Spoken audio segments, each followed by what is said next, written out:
Hello, my name is Michael Whitehouse. I've gotten a couple requests to give a tour of the GGS player and the Summit format that I've been talking about, so we're going to do that. This isn't a full presentation, it's more just kind of a tour of the platform, the software, so you can get an idea of how this Summit and this Summit structure is different from other Summits. So what I'm showing you right now is the Grateful Growth Summit, which was the prototype of the GODAE Summit format. Now, GODAE stands for Gamified, On-Demand, Audio Experience, because that's what it is. Gamified, on-demand, audio experience. And it's different from any other summit I've seen in some key ways, which have resulted in different results, higher results than most. So let me share a couple of the key points. First thing you'll notice right here, it ran for 25 days. All right. A lot of summits are 1 day, 2 days, 3 days. They're scarcity based. You got to see it right now. The videos are only available today, only available tomorrow.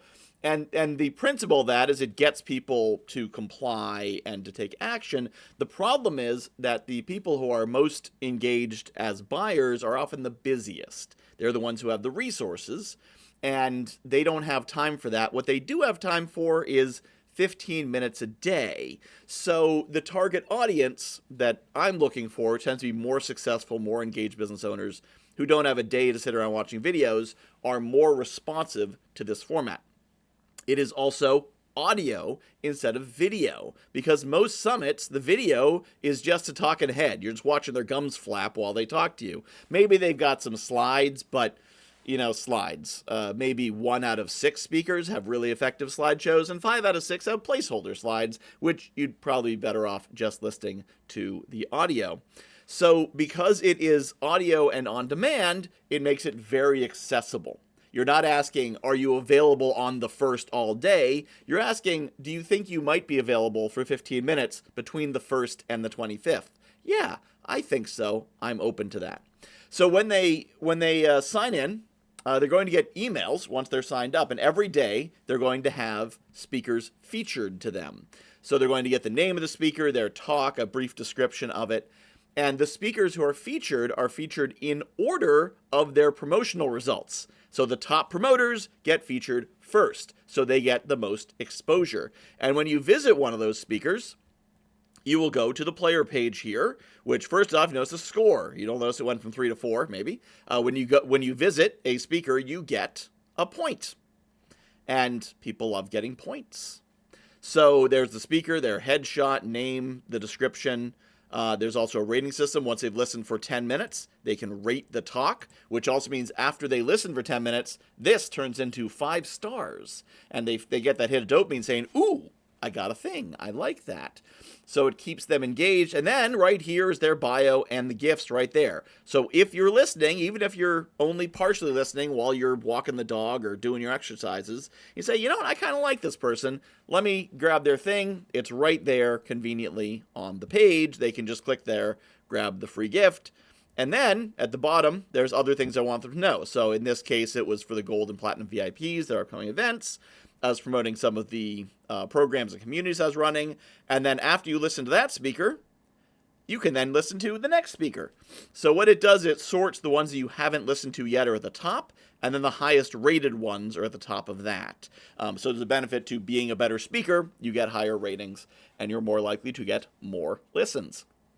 Now, what we found with this was that our speakers were getting more opt-ins than any of my live summits. In fact, I think our best was the speakers who promoted the best, who brought in the most people.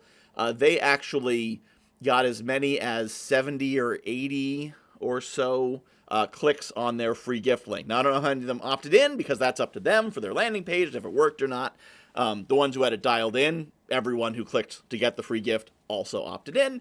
The ones who didn't have it dialed in or had extra steps didn't have everyone opt in. But the opportunity was certainly there. Getting the traffic, 70 or 80 is certainly a lot more than I've seen on any summits I've spoken on or the live summits that I've hosted.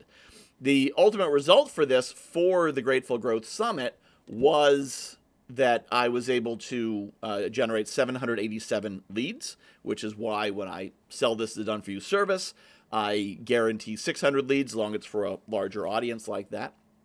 And I think that was because a few reasons. One is that I'm able to fit a lot more speakers into this. See, here's the thing. I don't need to be super selective about the speakers because the cream rises to the top.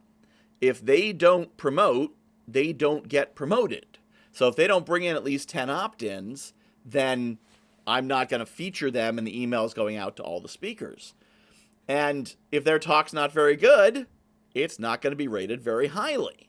So then, again, that's not what people are going to be hearing. They're going to be hearing the higher rated speakers. But if somebody does sign up to speak and they only bring in 3 or 4 opt-ins, well, they're there. They're one more speaker. And when we say this event has 50 speakers, they're one of those 50. And some people might listen to them because there's some people who they wanted the points, right? They wanted to, if we go to the leaderboard here, you'll see, go to the leaderboard, there we go. You'll see some people with 528 points. So divide that by 11, that's how many speakers, I think 528 was they listened to every single one. So these people all listen to every single one. Now, how'd they do it? Probably during the course of their day, they'd set something to play, they'd kind of listen to it in the background. And if it grabbed their attention, then they'd hop over and grab the gift or whatever. And some people might say, well, the speakers aren't getting the full attention. Yeah, the speakers, in my opinion, the speakers don't deserve audience attention. The audience deserves speakers who will capture their attention. And if a speaker is dull and not engaging, well, that's on them. They should be more interesting and grab that audience member.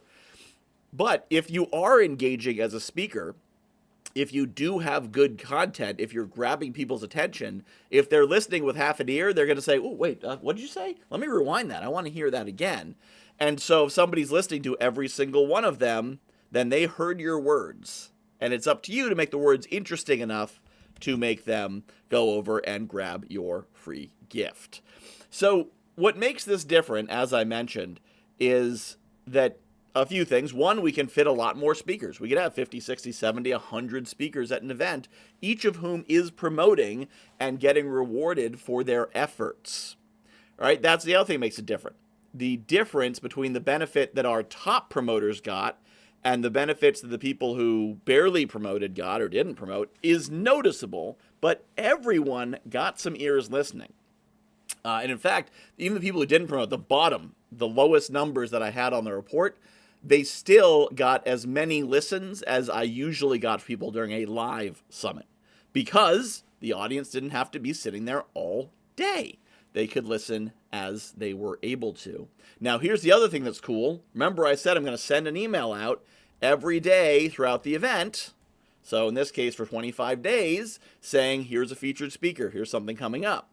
That means I'm sending 25 emails during the event. I sent about 4 before it, and I think I ran it for 5 days long, so there's 5 after. That's 34 emails that I sent to every registered person that they asked for, that they were looking for. These aren't spam to them. Most of them did not opt out. They wanted to get them because I was saying, hey, here's a speaker you might be interested in. Remember you signed up to get this content? Well, here's another one you may want to listen to. No pressure. It's just here for you. So if you were running an event like this, if you were a host of an event like this, and your goal is to get people to your live training, get people to buy your book, get people to opt into your 3-day event, whatever, that can be in the PS or somewhere else in the copy of every one of these 34 emails. So there's a whole lot of bites of the apple to get the people who opt in to take the next step in your funnel. So a lot of powerful things going on in this summit, not your typical summit. It is engaging because of the gamification. It is effective because we can bring in a lot of speakers to help promote it, and it all builds together. And it's just fun.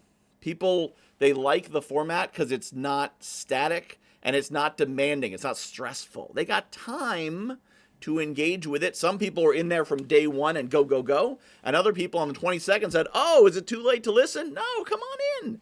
So it let us engage with the audience in a number of different ways and get some very powerful results.